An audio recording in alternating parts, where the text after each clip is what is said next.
green chili chutney.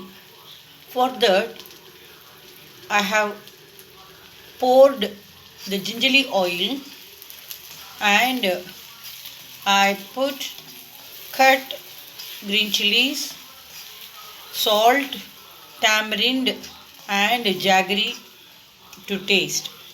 Asafoetida also I have added along with this. This will be an appetizer for as well as for side dish to the buttermilk rice also, and for dosa, adai, idly, for anything.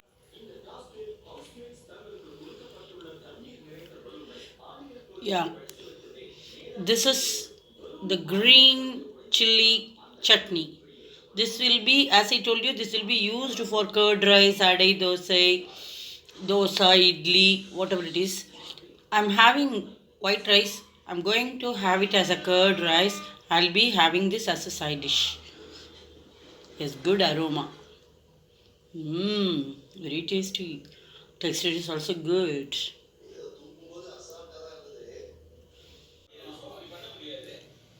Yes, I'm going to enjoy with green chili chutney and onion chutney for this yummy fragrance having curd rice.